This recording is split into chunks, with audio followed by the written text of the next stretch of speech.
"Are you trying to get yourself killed, Julep?" Truman complained through her earpiece. "You are very grouchy tonight," she teased. Her brother was the worrier, always scolding her to work faster, demanding she be more alert, get the job done, and go. She was the risk-taker who enjoyed the missions and didn't hide it. She knew it drove him crazy. "I'm grouchy because you don't take this seriously," he said. "I take it very seriously," she replied as she slinked through the shadows beneath the plague watchtower. It was 2 stories tall, with a searchlight that scanned the neighborhood for human activity. She was careful not to step into the light and set off alarms. "Have you forgotten I have 4 successful sabotage missions under my belt this week? I'm causing a heap of headaches for the bugs. By the way, you're supposed to use my code name." "Fine, mongoose. You have been successful, but you've nearly gotten caught all 4 times," he cried. "It's almost shift change. Fresh guards are alert guards. Yeah. And how many times do I have to tell you? It's the mongoose." "Whatever. Just hurry." "You can see I'm going as fast as I can."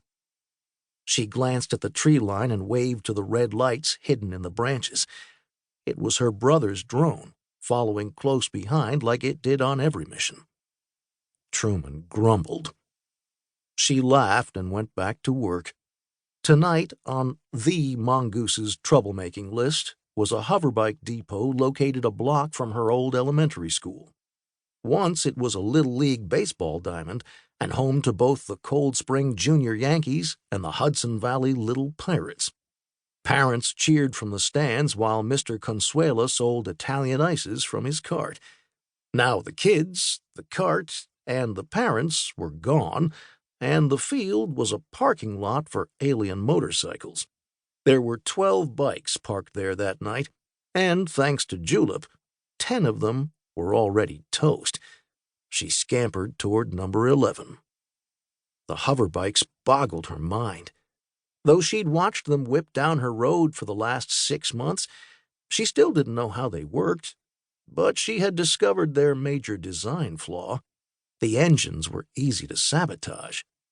If you poured a cup of sugar into the fuel tank, the motor exploded. She slipped off her backpack, reached inside, and snatched the bag of sugar she'd brought from home.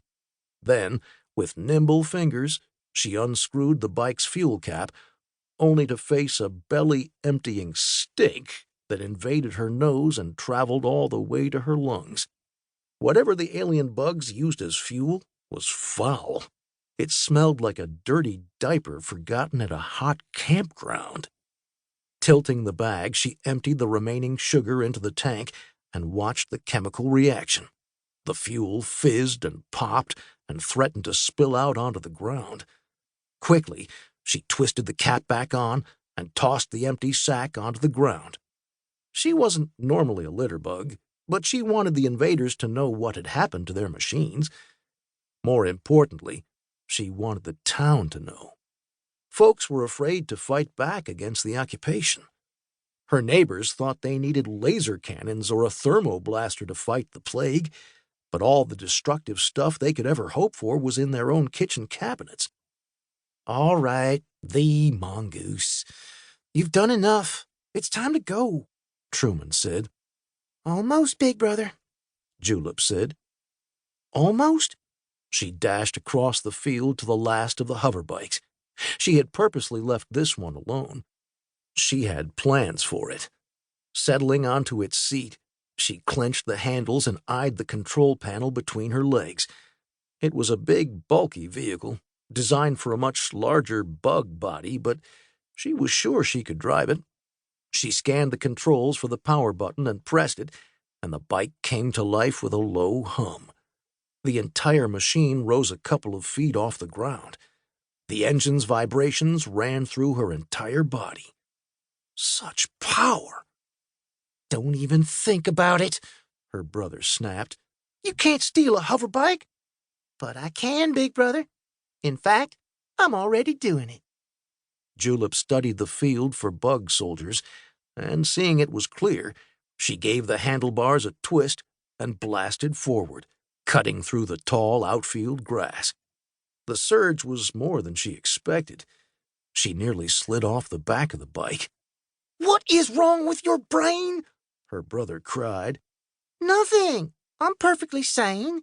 Stealing a hover bike will grow the rebellion," she shouted over the wind.